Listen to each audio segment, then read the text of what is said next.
Oh, wow. Hello. Yama.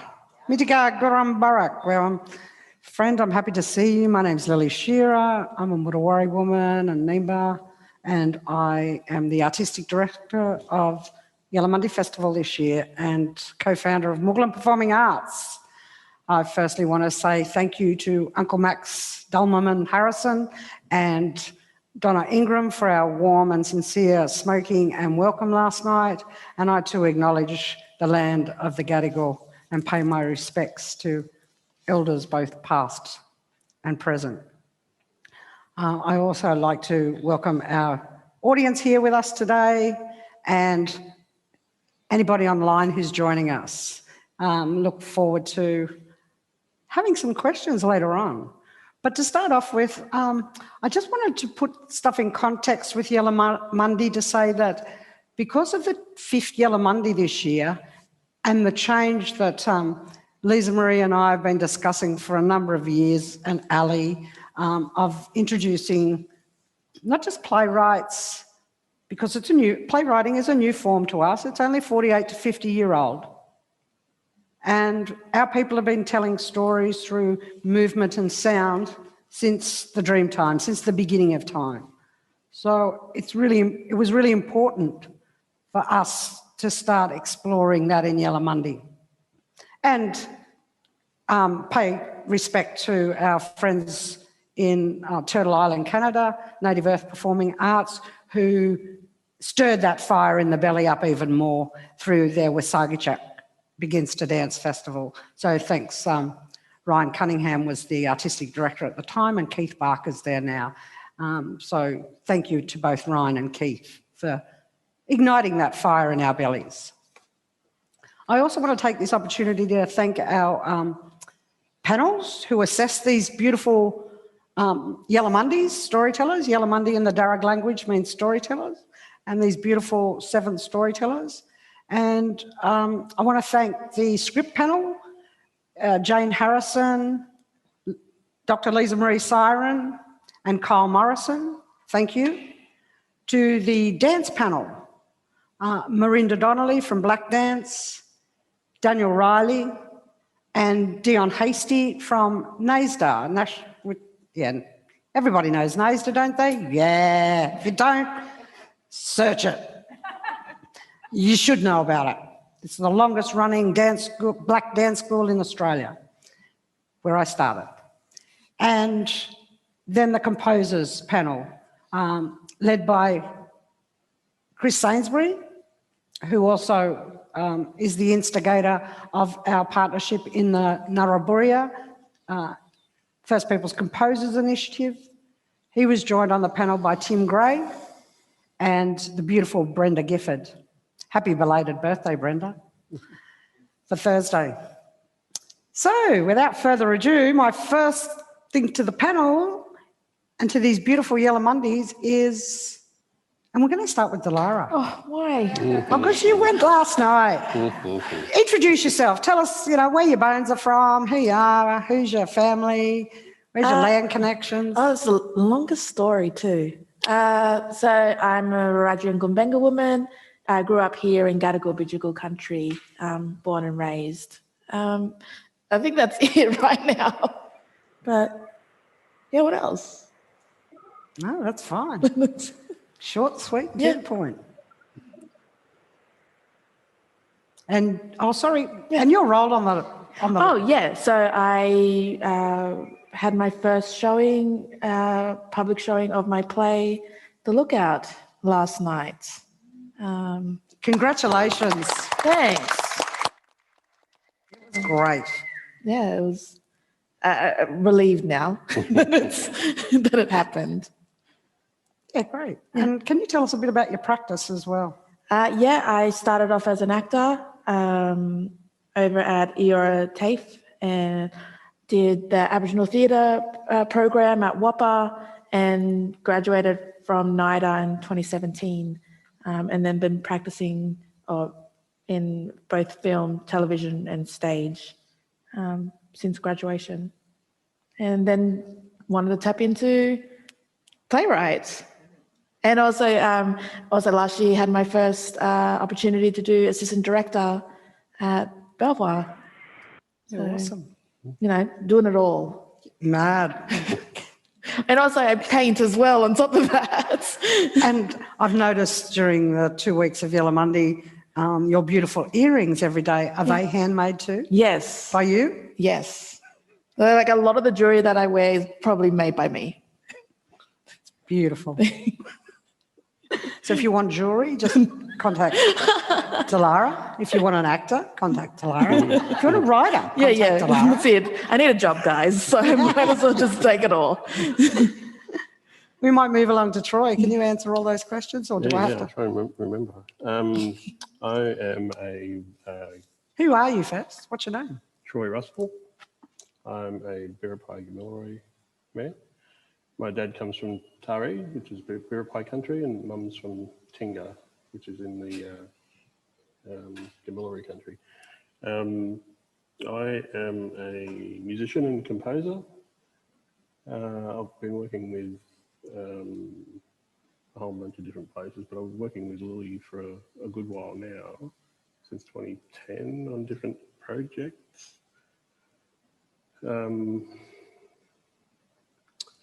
I work on the Miami Nunu Festival up in Brewarrina. That's how I met this fella, Brad. He's from Bree. More about me though. I'm a filmmaker, directing an award-winning documentary about the Foundation for Aboriginal Affairs. I interviewed a lot of these old, like elder people now who were at the forefront of our fight. Yep. Yeah, a lot went on at the Foundation of Aboriginal Affairs. Beg your pardon? A lot went on at the Foundation of Aboriginal Affairs. It's really important. They found work for people coming down from the bush, found accommodation for them, all sorts of things, clothing and what have you, place to stay, especially young people coming down, and then they'd find out who they were and send them off to the different mobs where they knew where their mob was, and they'd, really connect. And your role in Yellamundie this year? Yeah, my role in Yellamundie is, I can't remember what that's called, but I'm sort of composer, no, I wouldn't say director, but... Well, you're the storyteller. Yeah, Yellamundie, and, yeah. And what's your piece called? My piece is called The Last Shot. So it's a story about love and anger, and there's a music and narration and that sort of thing. So like thanks to people like Billy Mack, who is one of the best narrators I've ever heard,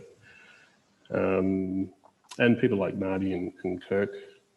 Kirk was my dramaturg, and I was like, we actually talked about this, Kirk and I. Why do we do a dramaturg in a musical piece? How do you piece that in there? But we did. So we're going to blueprint that. And working with Nadi, just brilliant. I couldn't have asked for anyone better, really. She made me think about what was happening. Yeah, both of them really made me question about how this story is going to be told, and I think it's going to be told really well. And that tonight, 6:30. 6:30 tonight. Be there or be square. Yeah. Be a boomerang from last night and come back. That's right. You said my jokes weren't any good, you fellas. These fellas are laughing. I'm going to throw to our brother on the screen and throw to Aidan. And so sorry you're not here with us, my brother.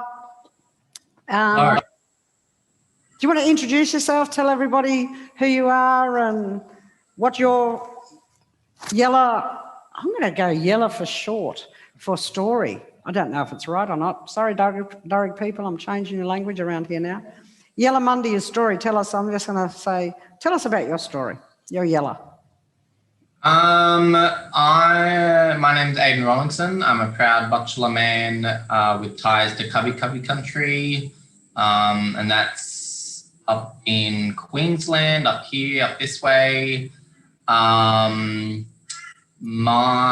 a writer, producer, actor, and I kind of touch on visual arts a little bit. But yeah, my Yellamundie story is so this is my first year with Yellamundie, sorry. And unfortunately can't be there. I have been very much wanting to be there the last 2 weeks. But I've still felt very included watching all the live streams and all of that. Yeah, that's my story. Beautiful. Thanks, Aidan. And we'll jump back into Brad. Yeah, Brad Steadman from Brewarrina. This is my first Yellamundie festival as well. I'm Nyimba Gurndam from the river country out home. And I just used to say to Lil, well, I don't know, I would just really do stuff. And I've been doing stuff for a while and got with Monk. And we put a few ideas together, which worked pretty well. So we thought we'd give it another go this year. And we were invited to be part of it. So we've come here to share our story that we've put together, which is about the river, fish traps, whole story in with young people, concerns we have about the river and water, but also showing our land and, yeah, sharing the story. And are those fish traps significant in any way? Yeah. Oldest man-made structure. And it's a very important story to go with that, which is not only for me or for people from out home, it's for everybody to understand the significance. And it's key teaching, which is about bringing people together, sharing in knowledge, food, and practices of storytelling. Absolutely. And Brad and I grew up together, and yeah, for the last 5 years, kind of six years this year, Muglan has a festival in Brewarrina, and he always says, I said, oh, but you know, you're a really great artist, you're a really great cultural. I'm not any of those, Lil, I just do stuff. But what sort of stuff do you do besides this story here? Well, I did a bit of everything, filming, getting kids together, as you'll see in the piece tonight. So, and painting kids with ochre. And so I took the kids and showed them where the ochre is. We gathered it, we took it back, we crushed it up, made the paint, and we talked about the river. And if anyone asks me what my official title is, which people have done, I'm actually a languages officer. So I actually work at the Brewarrina Aboriginal Cultural Museum. But I do other stuff. So I do music, photography, art, as in the drawing form, but I've also done logo design and a few other things. Beautiful. Thanks, Brad. Shana O'Brien, congratulations on your piece last night as well. Yay. That's beautiful. Well, hi, I'm Shana. I come from Darkinyoung, which from here is just north of the Hawkesbury River.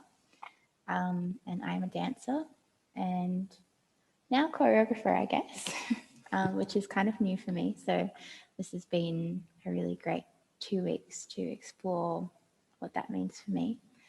I'm a NAISA graduate, and for the last few years I've just been, I guess, dancing around different places, learning different things, figuring out how my body wants to move and what that means for me. And yes, it's been really nice to have some time to put that into an actual thing. Yeah, to make something with that. Anything else? Oh, I paint as well. Yeah. Beautiful. This young man doesn't need any introduction at all. Me? You. Well, I'm Brad Steadman. I just do a few things. Yeah. Few bits and pieces. My name is Mark Ross. I'm a Jadma Jali Wachak Balak man from down there in Western Victoria. Where do we start? Where are we going? We could be here for a while, but... Yeah, you can start at the very beginning, Southwest Sydney. I got into... Southwest Indigo. Well, I got into the arts from doing breakdancing. Done that, like people asking me, like doing interviews saying, oh man, you just produced this album for this indie punk band. How did you get into doing music? I go, breakdancing. Because I was busking down at Circular Quay, and then I started when I was a kid. Then here's one for you. When have you ever heard of parents telling you to go, don't go to school, go down there and earn some money? Oh, well, that's what happened to our parents and our generation, you know. Not in our generation, but the generation before that, yes. Yeah. So I got into that, then started doing professional breakdancing, then met musicians, being an inquisitive young person, asking these musicians at these festivals how to make music, and luckily to be invited into studios and learn how the process of putting together music was. And and it's taken me all around the planet. Wow. Spent the last decade or so overseas producing all sorts of great music, none of it in English. Yeah, you started riots in Thailand, didn't you? Which is kind of cool. So, with that, also do a little bit of art. Used to do a bit of graph, and we won't get into that. That could be get some charges laid.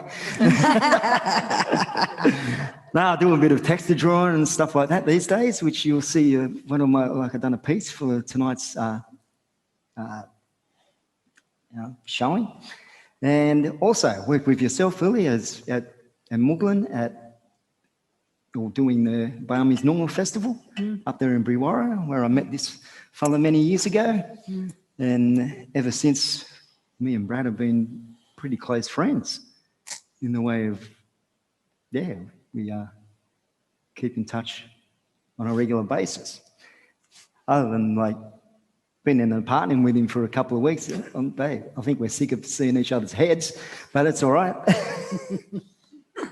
That's waking up to my head every morning, mate. Yeah, can't wait to get home. Can't wait to get home. There you go.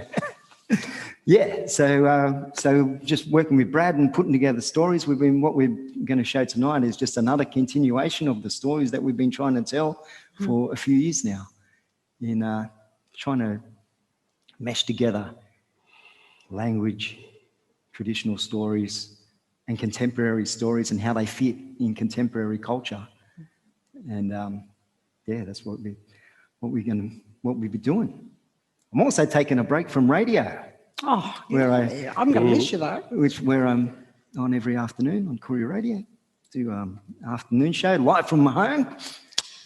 Making tracks? Making tracks on, where I'm lucky enough in this day and age to be able to just log into the station and do it from home, which is, I think, is amazing technology. Yeah. Which is, and people are watching us now, live streaming, but there's nothing like being actually in the audience and being face to face, really. But I'm always in awe of technology and try to keep up with it, do my best. You're talking to somebody who's digitally illiterate. That's why we've employed at Muglan a digital producer. How good is that? You know, because our wonderful managing director was just doing everything. Poor woman. And we don't want to burn her out. So we've got a digital producer. Yeah, just last, I want to just thank Nadi Simpson and Jane Harrison for guiding us on this path. Because as Brad put it earlier in the week, it's like we're learning a new language. This language of theatre and scripts is alien to us.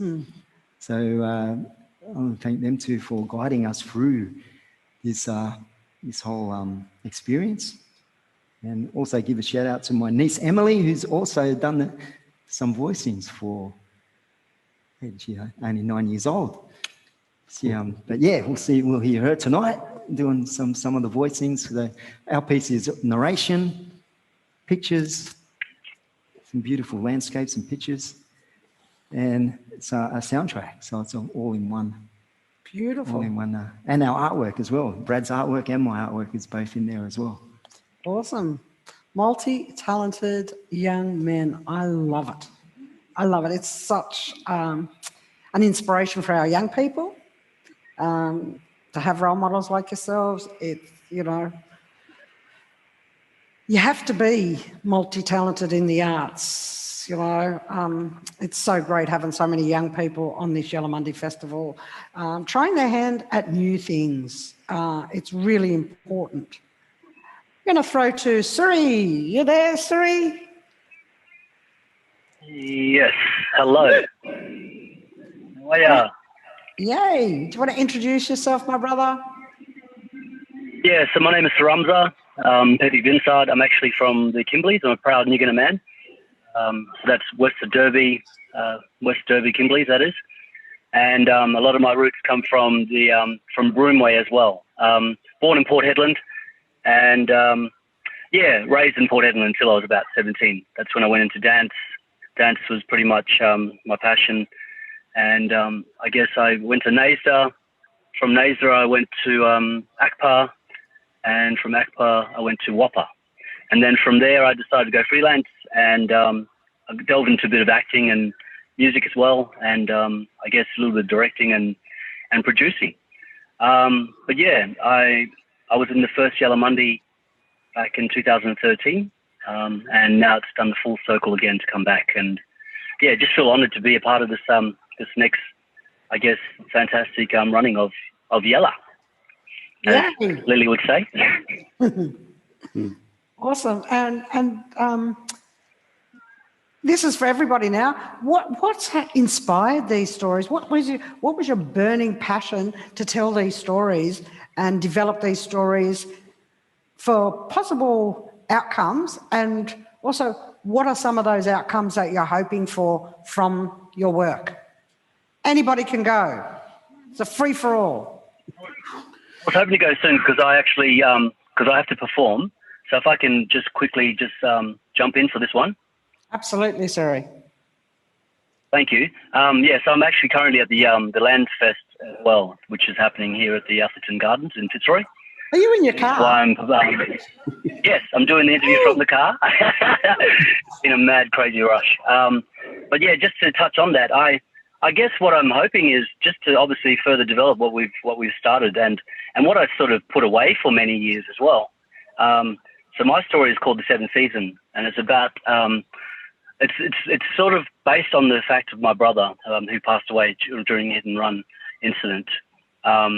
He was basically, we were all together at one stage and we were all getting ready to go down to Port Hedland. So South Hedland and Port Hedland are pretty much like two towns and 21 k's in distance from one another. And we'd go to Port Hedland just to get away, or we'd go there to, you know, chill out and catch up with mob, or even just to go for a swim. And this one particular night, my brother wanted to go out. He got paid, you know, and he wanted to shout his friends and family. And he asked me to come along.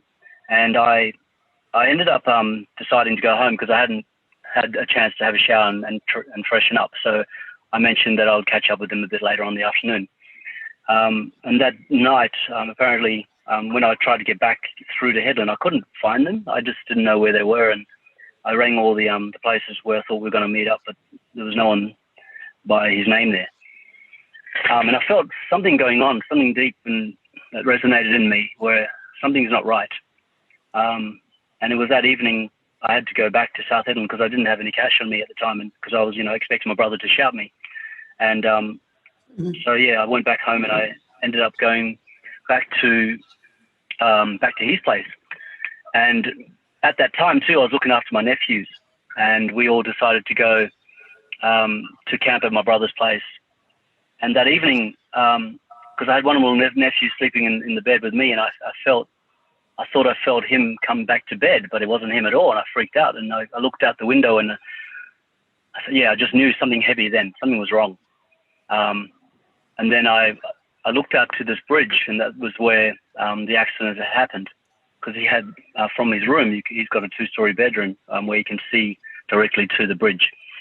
And I just felt instantly something cold rush over my body. And as I looked down, I noticed he made his little tag name. He wrote Izzy Rules 94. He'd write his tag everywhere as Joker. And, for that next, that same day, as we dropped my nephews off back to my sister's house, I got home, and the police arrived to Mum's house, and I didn't go outside because I already knew, and I seen my mum just drop to the floor, and my sister was with her as well. And then what happened was, obviously they told the news of my brother's passing, and yeah, it just really hit me like a ton of bricks. And my sister came in and comforted me. And it just goes to show that whole instinctual sort of knowledge, I guess, we have as Aboriginal people. We have that ability to, I believe that a lot of us have that ability to really sometimes just know things without even it happening to begin with. And that's what we call Liyan. Yeah. Liyan, Liyan, is a sense of connection to country, spirit, to the land, and also not just to the people, but to yourself. So it's basically a deep instinctual knowledge. So it's taken a while for me to sort of come to grips or come to terms with the idea of knowing that that's one of my closest ever brothers who's passed. But I know as mob, we have that ability to know that we are still surrounded by spirit and strength. And, I know he's looking and watching us and making sure that we're doing what we need to do to continue his legacy. So in part of that legacy, I felt it was time to really, I felt it was time for me to really think more about praising him as an amazing individual, as an amazing spirit, someone who gave me strength, and also my family. And he was really someone to look up to. And I think a part of, if I wasn't for him, I wouldn't be half of what I am now, because he really gave me to endure and to be resilient and to use my abilities the best that I can. So in a nutshell, this story, I was lucky enough to have an opportunity to have another friend who transcribed this for me, because I also discovered I'm dyslexic. So I've never been one to sit and write for too long or read, because I struggle. But it's interesting, I can read if something really is something that's profoundly connected to me, and especially scripts I can read no worries for some reason, but when it comes to novels or anything else in general, I just struggle. Yeah. But yeah, I guess in the end the stories are partly about my brother, but I had to obviously fictionalize a lot of it because I don't want to be too close to home. But in regards to connection to the loss of someone, how do we cope with these things? What do we do as an individual in respect to, our own personal healing after being traumatized? So I guess what in a nutshell, I guess it's just for my own personal healing, but also for my family, because we never had the opportunity to really address what happened. Because I also went to the police station one day and I realized that I wanted to know more about what happened. We didn't really have the truth. It was all convoluted and there were so many different stories. And I just wanted some facts about what happened. And the police literally just told me the case is closed and pushed me away. and I felt there was something going on, something more internal. So I guess with the story, I also wanted to touch on particular aspects of what is the truth. Oh, absolutely, and I think your story will resonate with First Peoples of this great Southland. You know, the intergenerational trauma, the family trauma. It compounds and compounds, and it's been compounding for 251 years now in April. Not next Tuesday, April. And your piece is dance and text. And we'll be starting work on that first to the 12th of February in Naarm at the Abbott's Convent with the beautiful Colette Brennan running that space in Melbourne. So thanks, Suri. Anybody else want to jump in? Thank you, everyone. Have a good day, and I look forward to seeing your faces. No worries, bro. Yeah, I suppose like with that story that I'm telling, The Last Shot, it comes from a piece that I wrote about 4 or 5 years ago now called Nukulruma. And Nukulruma is like and this is for one of the better terms, a sub-clan of the Gamilaroi people. So that's the area around Tinga, and Nukulruma is actually the word for the local apple tree there. Yeah, nice. So it's like a family group. Yeah. And well, I suppose that family group is the Munro people too. So, which is a fairly huge mob. Yeah, I know. I've known you all these years, but I only found out that you're related to the Munros in this development. Yeah. There you go. Learn something new every day. That's right. And like directly related, not just, you know.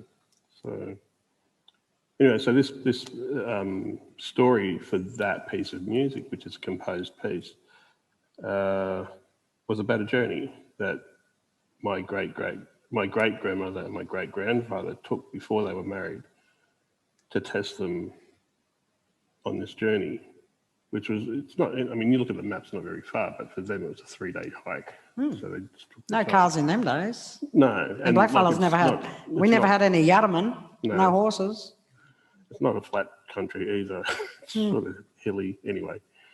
And they were being followed by elders to make sure everything was, you know, proper. And that's just this story. So out of that came this this tale where it sort of takes a bit of a turn, and the elders that were following them turns into a grieving father whose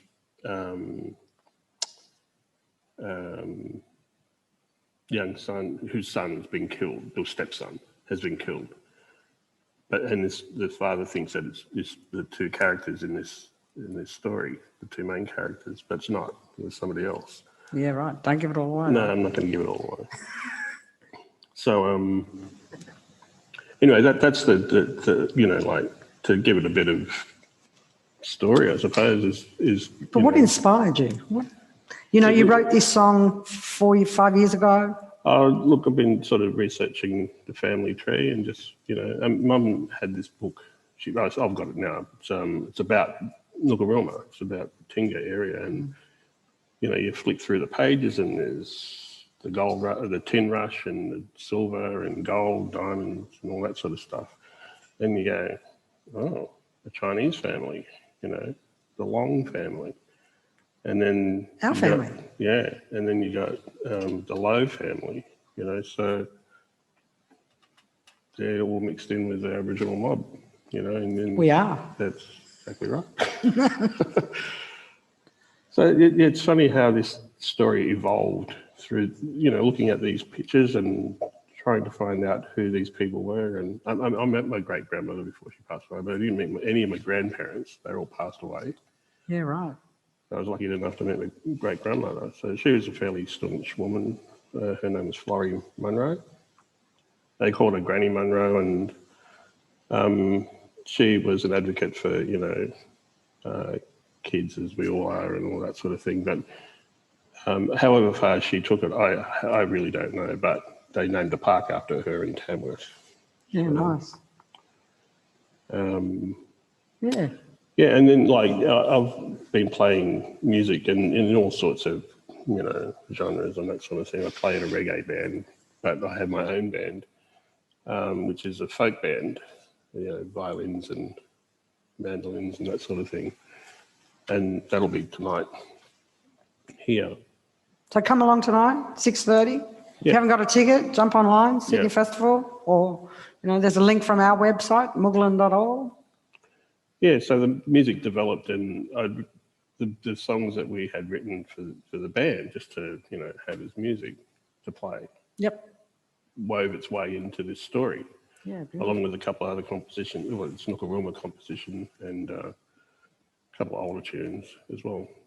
Yeah, nice. So it sort of really came together strongly, I think, and I think it's got a bit of longevity. And Dalara, you wanted to write your play for your brothers, for your cousins, for your male cousins. Oh, yeah. Yeah. Oh, I think maybe getting to writing, it's multiple things. Coming from an actor, I realize there's just not a lot of roles for young female Aboriginal. We sort of go through this weird gap where you're teenagers, and then there's this big gap where you're then mothers and grandmothers. And so there's this whole weird gap that we just don't exist unless we are caring for somebody or grieving for somebody.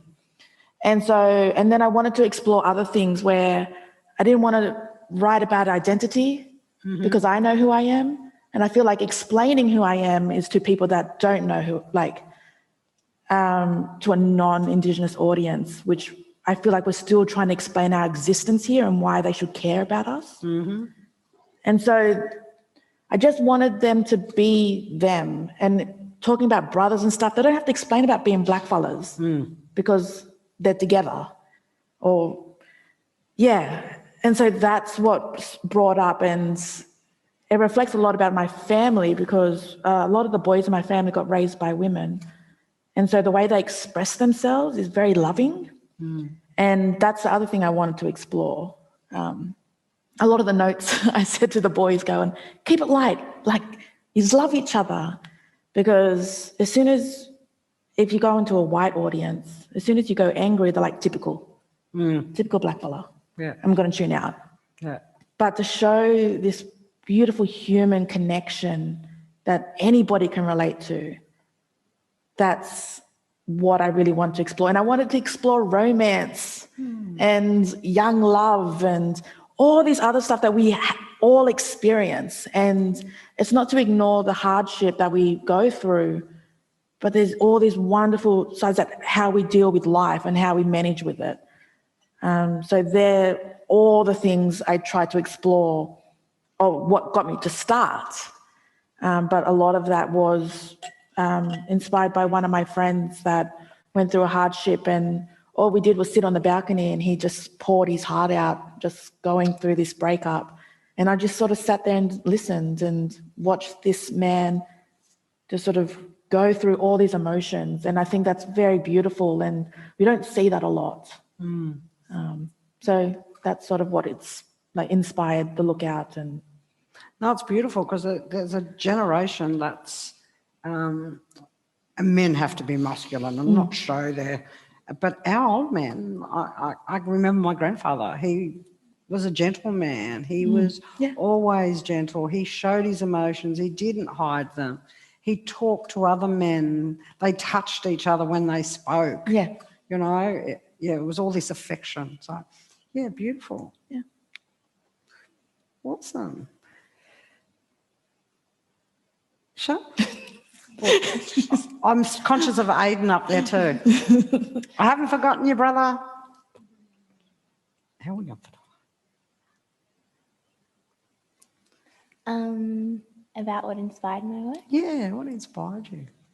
So my work is very inspired by a particular location, which we were very lucky to go and visit last week with Katie, Leslie, the dancer I was working with, and my mentor, Peter, and also my composer, Amy.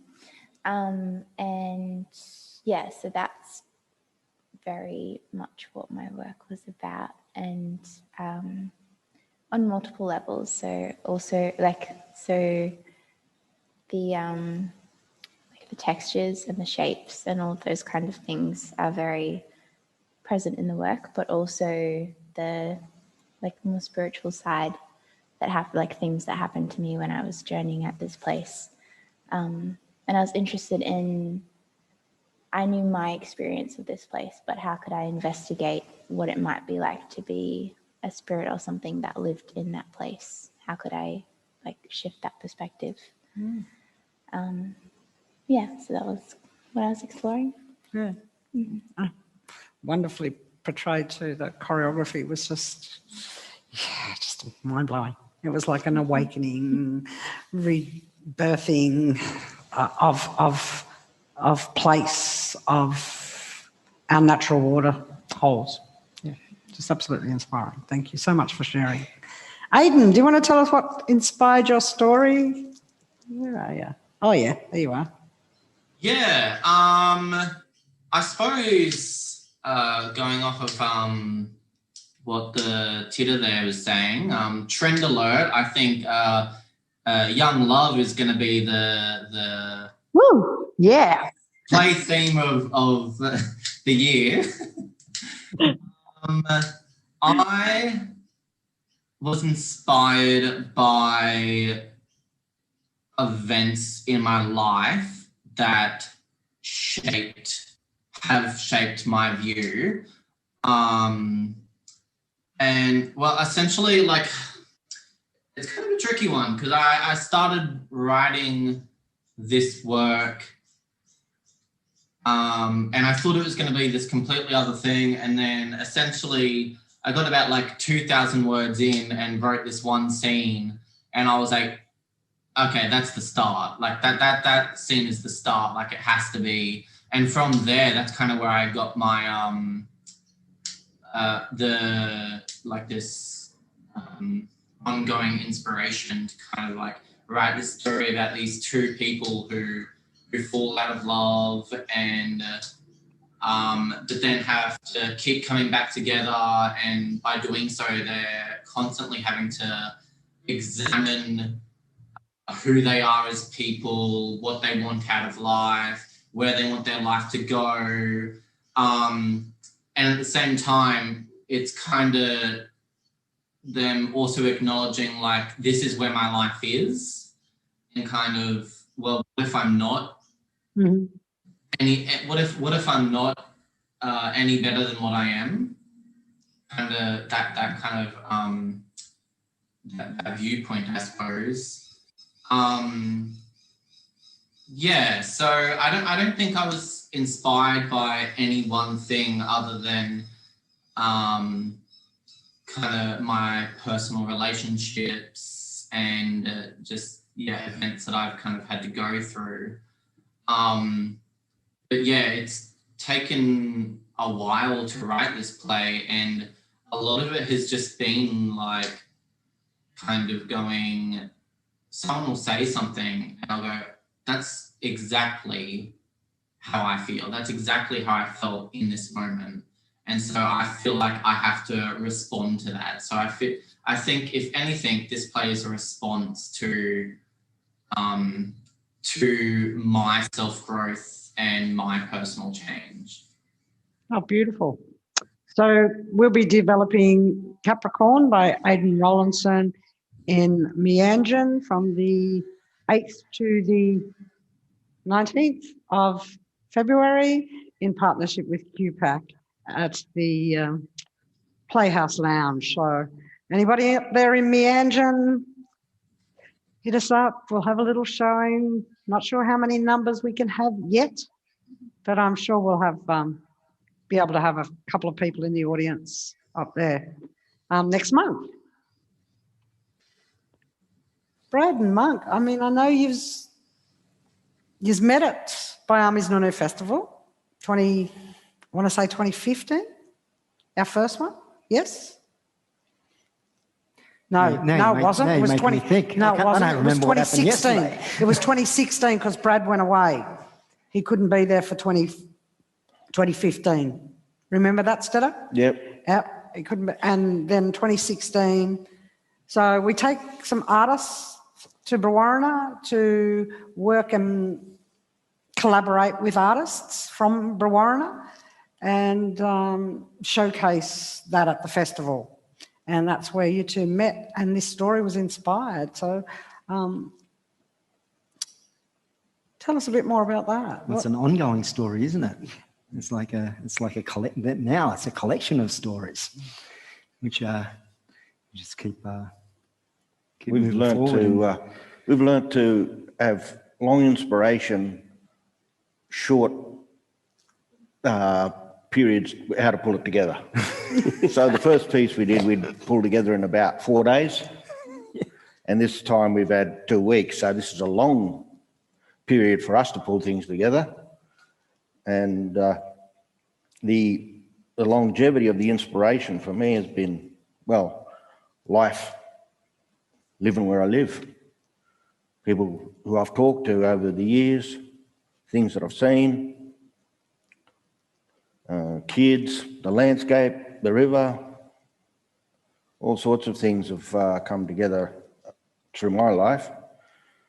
And like I said, this is a new format for me. That me and Monk have gone through a bit of a crash course.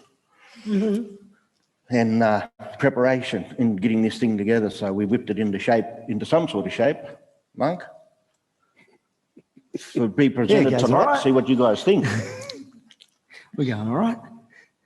Yeah, he's going all right. Yeah. I can't wait to see it. I'm really excited. I haven't seen the full thing, and I've just seen little bits and pieces, and I'm just going, oh, wow, this is beautiful. And so I'm so glad I was not on the panel for selecting this and only facilitating the panel, because people will think, Brad and Lily are from the same place. I bet you they co-ordered together.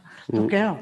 You know what we're like. We're always dubious of each other. It's a strange thing that we've taken on as blackfellas, because we're not.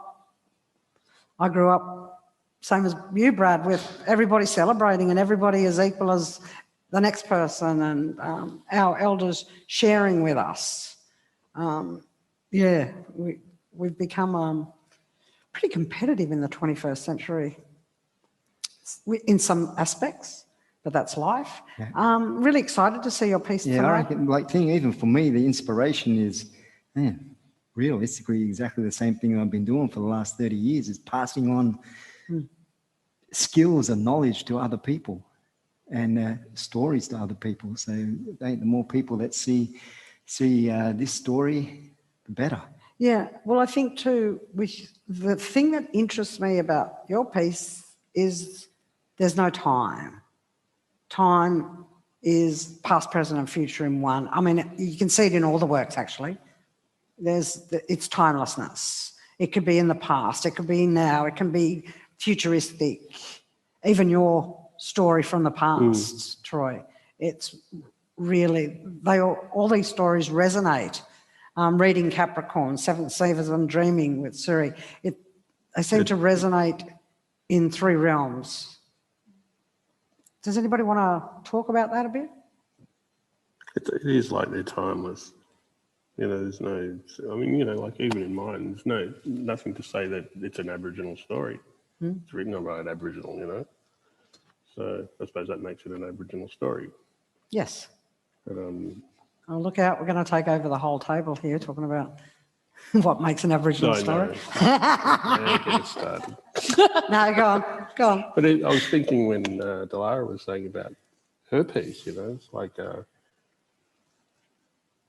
it's like you've just written it. It doesn't matter who it's for.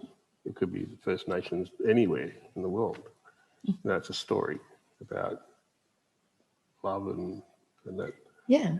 But even if the person's angry, because it's been stereotyped so often, a young woman is always an angry, switch off, you know, you don't want to hear it. But it's important, because why are they angry? You know, something could have happened to them. They could have been molested or anything, you know.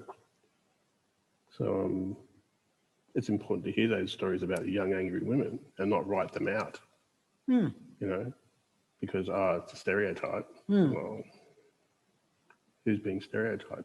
Is it the listener or is it the storyteller or the character? Yeah. Yeah, and I think, you know, the suicide of men lately too, you know, and the expectations in your writing and play last night, the Lookout, Dalara, you know, everybody was talking about, oh, that was unexpected, oh, I didn't expect that, you know, so those conversations Continue after you leave the theatre. Yeah. That you want them to make up theories or question it and make that piece sits with them all the way to they get home. Yeah. And then they've got to come back and watch it again. So to make sure that they're right. Well, art should push those buttons, should provocate people, whether they're in the audience or in the work. Well, that's it, because I feel like today we sort of get spoon-fed a lot of things about how we should do things, especially during COVID, going, you've got to follow these rules and you've got to do this. Sometimes even music going, this is the popular song, guys, so you've got to listen to this because it's popular. And to go to theatre sort of pushes your thing to allow you to think for yourself and to make up your mind and not let anybody come up with that opinion but yourself. And I wanted that piece where they can just walk away and go, oh, I thought it was like this. Oh, I disagree with you and stuff. So they're the conversations that happen afterwards, that we all don't think the same. No. But we can still work together and we just have our own path. And so that's the thing that I always love. Yeah, great. Well, we've got the beautiful Kayla Newman here with us, working away there, our assistant producer at Muglan. Is there any questions out there, Kayla? Oh, we've got so many questions. Oh, wow. They're burning you should have up. hit me on the shoulder earlier. They've all come through. There's so many. All right. First of all, to all of you, the wonderful Ali Murphy-Oates has just asked, as blackfellas, we stand on the shoulders of our ancestors and we're responsible for those who come up like before us and after us. So who are you honouring with your work and who are you making it for? Well, I'm trying to do the best job I can to represent the old people. And I don't say represent lightly. I mean, by carrying something on, but I'm also doing it for the young people and represent them as well in the same way so that they feel part of it and they have something to add to it, share with us.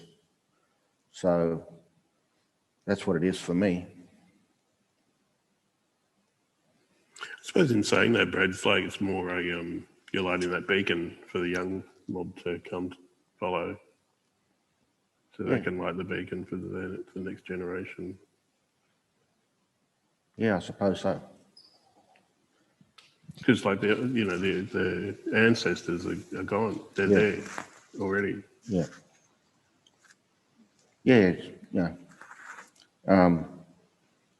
So going back to grandmothers and grandfathers, people like that, but also people in my life today, and the young ones who are coming along, you know, nieces, nephews, cousins. I hear you. And what do we leave? What is the legacy? We got this legacy. We inherited this wonderful legacy from our old people, you know, personal experiences, theatre experiences, dance experiences, composition experiences. There was people before us doing all this work, and plus our own communities. So what are the legacies do you want to leave behind? That's what Ali's saying. Yeah. Just on that note, Brad, so talking about legacies and, who we're representing on this space. So who taught you about Baiamis Nunu? Who took you first to see all the ochres and... Well, I've spent most of my life in the town, swam in the river, done things I shouldn't have done in the river, spilt my blood in the river, done all those sorts of things, and you grow up with it and you take it for granted, I suppose, in a way. And because it's part of your growing up, you think it's going to be there forever because it's been there since you've been alive. And yeah, you take it for granted. And not until you grow up and actually start thinking a little bit differently about things do you actually start taking notice and learning and listening to the stories inside the stories, so to speak. You start to hear between the lines of what this is about, what this place, what you're here for, And as Troy was saying, you're sort of lighting a fire there. I don't know if I'm a beacon, but those stories are part of the whole thing, and the people are part of the whole thing. And I'm just part of it. And I think you said something really important in 2016 when we were up there to say, if the community river is sick, then we as the people are sick because we're related to that community and we are not separate to that community. We're all one community. Yeah. Yeah, that was a saying. I said the community is a river, the river is a community unto itself. So it's full of life, it gives life. And if you think about it, you think of all the life that is drawn to that river, us included. And so we come to that river. People fish there, kids swim there. We go there to have festival. We do take school groups there, take tourists there. It's all part of it. And so that's part of that community. And trying to get people to think outside the idea of what we think is a community as a construct, as an insular thing, making it more expansive and inclusive. Amazing. Speaking of water, the wonderful Jai just asked you, Shana, what else inspired you when you were at the waterholes? Because in your work last night, it had this kind of really sharp and dynamic, almost a rush. And we were just wondering, was there anything else within that space that really drove you? There was many layers in my work in each of the movements that came from many different things. In the last section that Katie did, for example, that was inspired by the spider webs and the spiders that we saw when we went there. But we also put emotions that we related to a feeling of disconnect from country. So when we're disconnected from country, we deal with like anxiety, frustration, like all of those kinds of things. And we created movements, like a movement score around these spider movements and then these emotions. And we created this like a big 8, and she followed the 8, and we had at different points in the 8, we connected different emotions with these movements. So yeah, there was definitely a lot of layers that were happening in the work. Does that answer the question? Yeah, amazing. That's so incredible. Speaking of layers, Troy, so we've heard you came to the development with a few songs, around 11 or so songs or more. How was the process of really narrowing down all those songs? Yeah. So, you know, like, I suppose a lot of my work, you just start big, you know, start to go, okay, this is the grand scale, this is like the whole orchestra and the whole thing, and then you start whittling it back to, you know, a guitar and a ukulele, that sort of thing. So, I mean, there was even a huge song list. It was 11 songs. There was 6 in there. Just had to put music for the rest. And Do you have a favourite? do I have a favourite? No, look, I think they're all got that favourite, you know, favouritism to it. I mean, if I had to, you know, if you held a gun to my head, A River of Life is a River is pretty good. Yeah. So that, it's got a hook, you know, you can't help it. Yeah. The toe tapper. Beautiful. There's a big theme of water and this healing notion as well. So for you, Dalara, with your play, which was amazing last night, I really saw that what it could look like on stage as well. So how did you envision it on stage, or How it was written.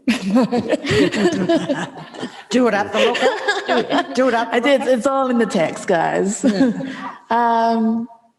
Well, how would it be staged?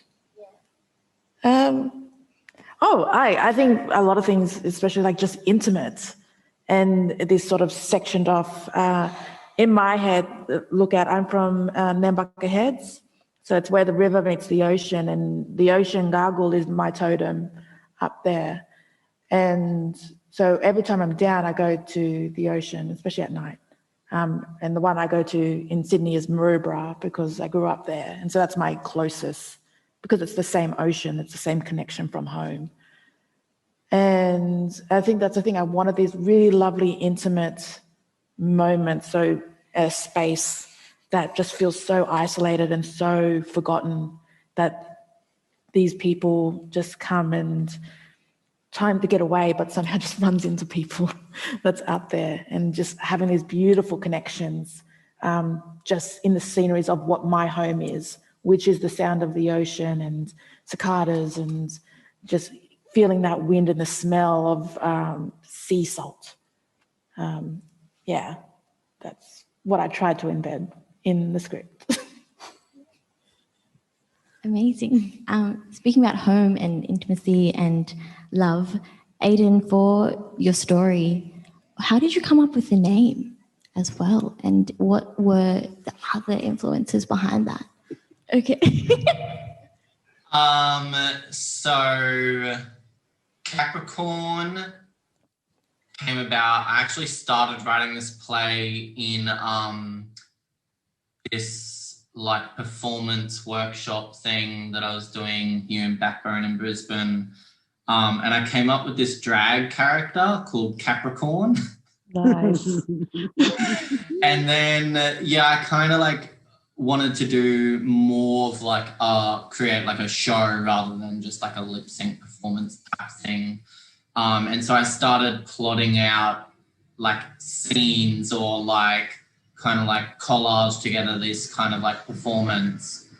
And that kind of became the start of like my writing process. So then Capricorn just kind of stayed with it. And then currently the characters their names are Goat and Fish, which is like the two animal elements to the sign of Capricorn. Also, I am a Capricorn, if that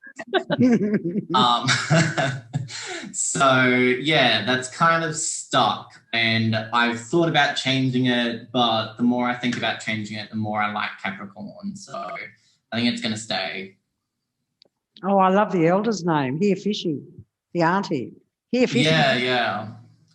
So her character's pretty dynamic. my play also links to water, I suppose. It's really funny that everyone's kind of got that link happening in their works. But at the beginning of my play, all the goldfish, pet goldfish, go missing from the world, and the kind of, you know, the news gets onto it, and there's protests, and people are blaming global warming, or they're blaming religion, or they're saying this is the end of the world kind of thing. Where have all our pet goldfish kind of gone? And then at the same time, there's like this dramatic romantic relationship that just completely ignores everything that's going on outside.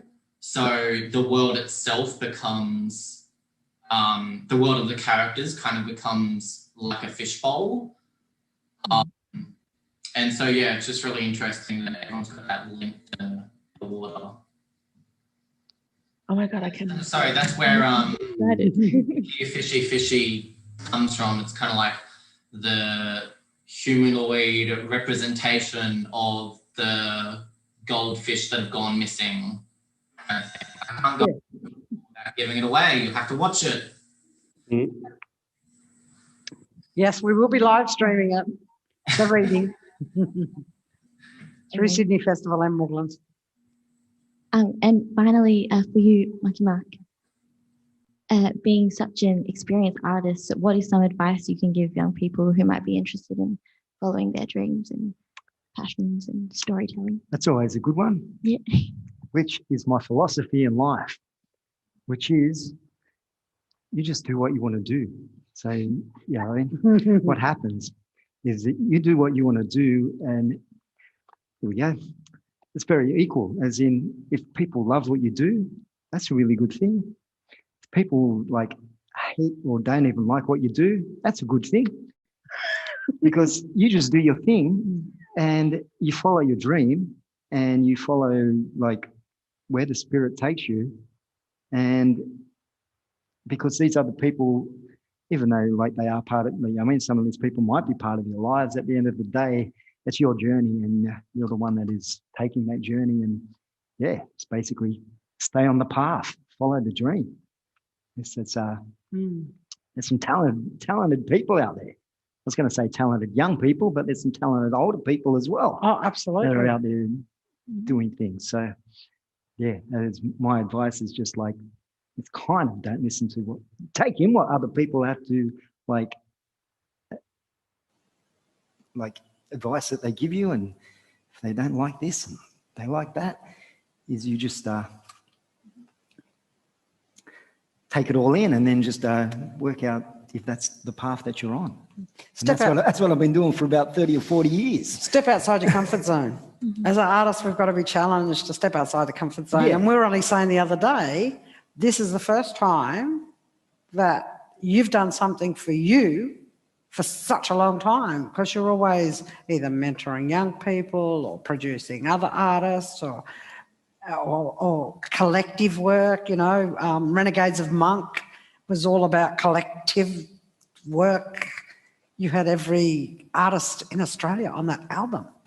How do you do that? How do you do that? That's incredible. Yeah, even. Black, White or Brindle, it didn't matter, you know. And Fitzpatrick. Well, you got to have a Slim Dusty song in there somewhere. Gosh, it's always, till you don't have it's always Slim. key. But but with that, it's more of, and also being, what would you call it? Inviting to other people as well. It's like, it's not like just stay on your path and do your thing.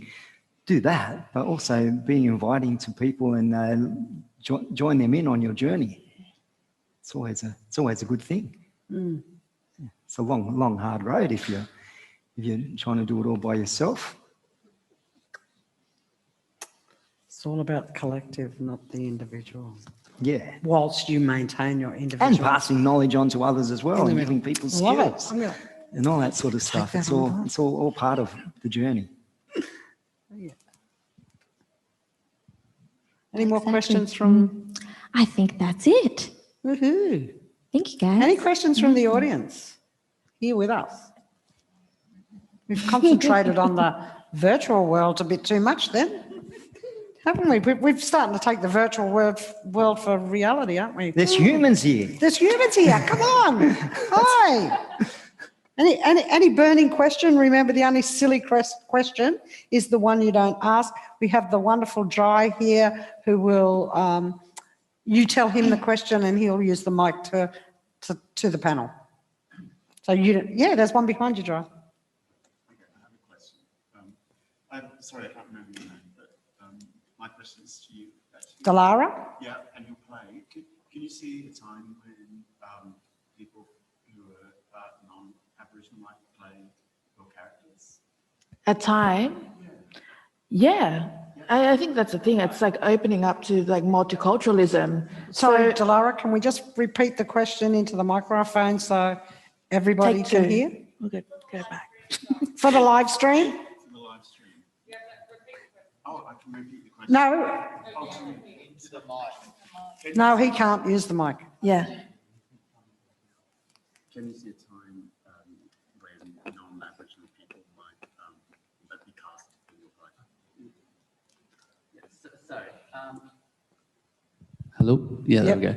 Can you see a time where you have maybe non-Aboriginal people being cast in roles in your play? Yeah, definitely. I think what's great about theatre or what we create is these characters. And so if they're non-specific, whoever steps into that role brings their history and their backgrounds. And so whatever these characters are, if it was played by somebody that was Chinese Australian or African Australian or Latin Australian, they bring their heritage to that changes. I don't really write, even in the language, it's not very specific or, I don't even like using these terms like Black or Aboriginal sort of language or slang, because having James, who played Ashley, for his first time reading is a great example of, I didn't write like that, but he's brought his voice as a young Aboriginal man to it, which then made that character even more. And I think as an actor, I have so much faith in my actors to bring themselves and their craft to it, to make it into something more that goes beyond my imagination. And I think that's the thing that I love about arts and artists. So yeah, I move it into multiculturalism, which is the representation of Australia. Thank you. I just want to say I'm really inspired by that. I'm all for playing gay and Jews playing Jews and trans playing trans, but I just feel like we're really polarised and at times sometimes locked into these very particular roles. So it's really well, that's it. I think all sorts of things to all sorts of different people. Well, this is the thing. When I did Shakespeare and at school, we did 12th Night, and I played, who did I play? Olivia in 12th Night, who's like the highest of it. Olivia became an Aboriginal woman. I can't play a white woman. And so I have to bring, because I physically look like this, that character then becomes Aboriginal, whether it's written 400 years ago by a white man in England. So I can't control that. If anybody steps into Hamlet becomes that actor that steps into it, because we can't play. I could never be a white man or a white woman or an Asian thing, unless it's specifically written for them, and those roles should go to those ones if it's specifically. But I think, any of these roles that are sort of written specifically for white or in those times changes, in the whole context changes once that other actor brings his heritage or their heritage or sexuality or religion or anything comes into it, and that whole character then changes because of that actor. Yeah, I think that like the writer writes for the period that they're living. Yeah. They're not real. They're not going on. This is for the ages. Yeah. So anything you write, now, in 300, 400 years, it will change into that's whatever be. society that is. Yeah, exactly. to a bunch of aliens who were. Yeah, and they'll be like, Apple Watch? What the hell is this? Culture and societies evolve, don't they? We evolved BC before Cook, and we continue to evolve AC after Cook. You know, so And, you know, Shakespeare didn't write for, you know, he wrote Romeo and Juliet. Didn't expect Baz Luhrmann to do what he did with it. No. Yeah. No, same with Uncle Noel Tovey when he did Midsummer Night's Dream for the Dreaming Festival leading up to the Sydney Olympics. Yeah.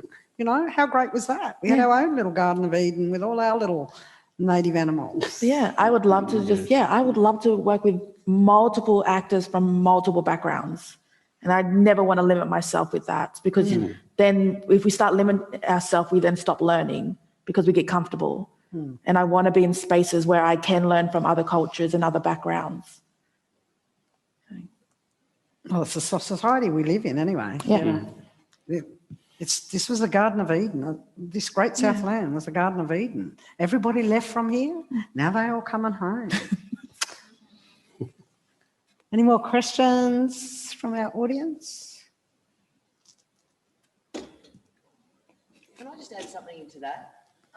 It's not a question, but just as having worked around the mob for a long time, I also think the flip side of that is it's a crucial time for First Peoples voice, young or older. Anyway, there's still a new space happening, right, where it's getting louder and louder. So it's also crucial to write for those voices, for this country, for now. Oh, yeah, I think... To keep cracking open this space that you and your ancestors and your grandparents have all slayed.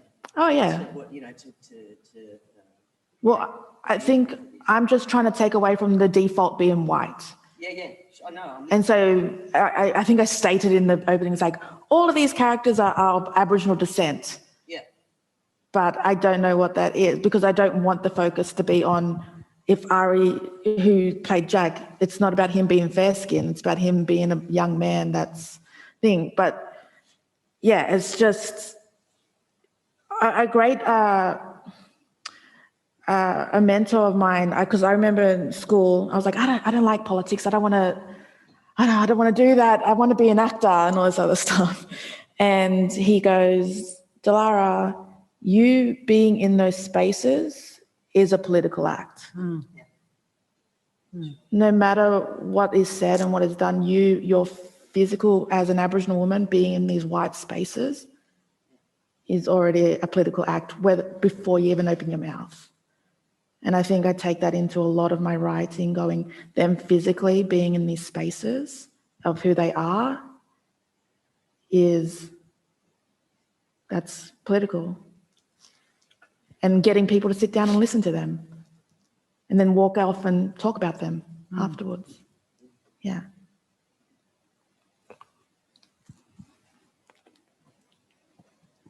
I'm getting the wind-up sign, am I? Unless there's any more questions? I have a question. Yes, Stephen Wilson Barker. I will yell it out as loud as possible for the mics.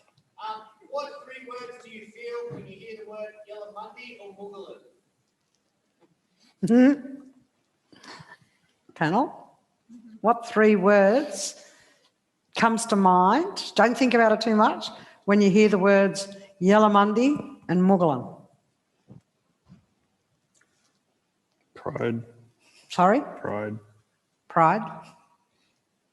Mucking around. Yes. Storytelling. Yes. Opportunity. You're beautiful. I think it's so joyful. A vehicle to tell stories. Yeah. Wow. Feel really good, creative natives.